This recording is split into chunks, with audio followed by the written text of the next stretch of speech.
3. Chicago Bears to announce plans for new stadium and additional green and open space on museum campus on Wednesday, April 24th. The Chicago Bears, in collaboration with city officials and stakeholders, will host a press conference on Wednesday, April 24th to announce their plans for a state-of-the-art, publicly owned, enclosed stadium along with additional green and open space with access to the lakefront for families and fans on the museum campus. So the press conference is at Soldier Field.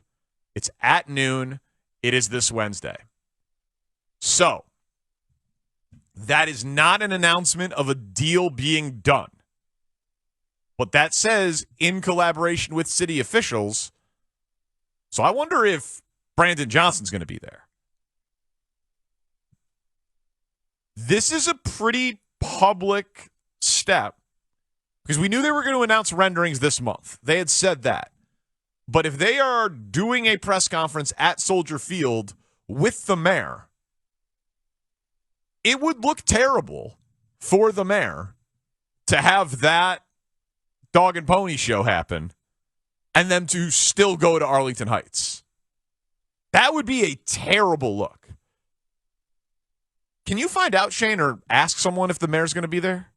Because it doesn't say on this, like, who's expected to attend.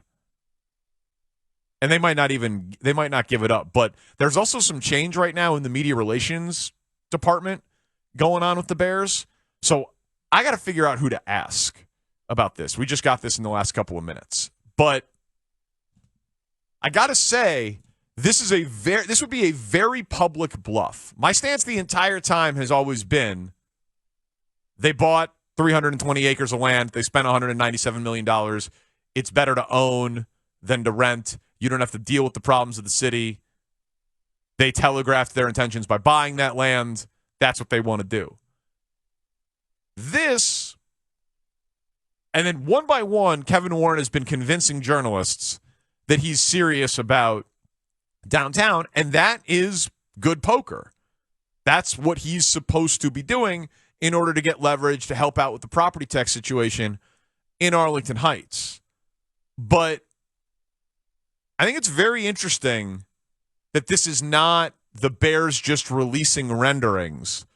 But if they are doing this with, it says city officials and stakeholders, so it does not say the mayor, and stakeholders. Friends of the Park? I wonder who's going to be there. Because that will show you what type of handshake agreements and deal making has been done behind the scenes. Because if Brandon Johnson, let's put it this way, if the Bears went to Arlington Heights, he'd be able to say, that's the situation that I inherited from Mayor Lightfoot. If Brandon Johnson holds hands publicly with Kevin Warren, which he's already done plenty, right? He's been in his suite. He's been photographed with him. They've been openly talking very nicely about each other. But if he's there and says, look, these are the plans. This is why we're going to keep the Bears. I'm putting my arms around this. My people worked on this, et cetera, and they still leave, it'll feel like he lost the Bears, even though the groundwork was laid when Mayor Lightfoot was in office. And again, I don't think it's that big of a deal to quote-unquote lose the Bears. They'll still be the Chicago Bears. They'll be a few minutes away. It's no big deal. But this is very public. This is a very if this is a bluff, it is a very, very public bluff. Let's examine one other part of this. Because they just brought in, pretty high-powered. They're calling him the administrative assistant. He's going to be a right-hand man to Kevin Warren, but he ran media and communications for the Chiefs for a number of years. He worked for a couple different NFL teams.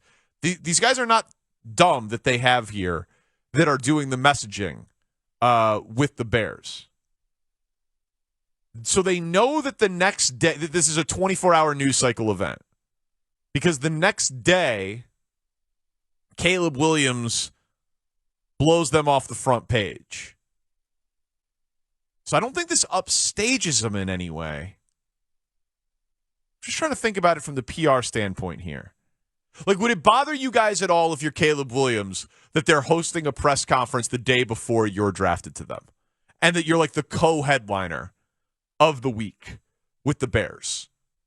Like that the new stadium comes out one day and then the next day, oh, here's the guy who's hopefully going to play in the new stadium. Yeah, I mean, unless they're going to name it Caleb Williams Field on the lakefront. No, I don't think. Yeah, okay. I don't think he would think twice about it. Okay. Maybe I'm overthinking it. I have a tendency to do so.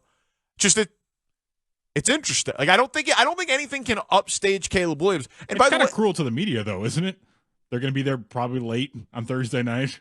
Yeah, they don't care about that. But yes, I know. But just trying to be considerate to our friends in media. Yeah, and different locations because on draft night you'll be laid up in Lake Forest. This you got to go down to Soldier Field. But you famously don't care about where if they have to be there for a long time. That's how it all began. Right. That's how the Brad Biggs block all began. Yeah. But all right. So we get the shiny new renderings.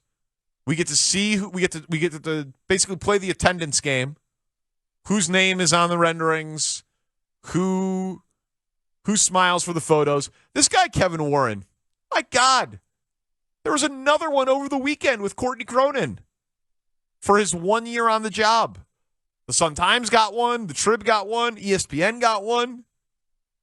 Enough. Spike the ball when you cross the goal line. Why? The hagiography, the myth-making, the documentation, it's so strange to me. Enough.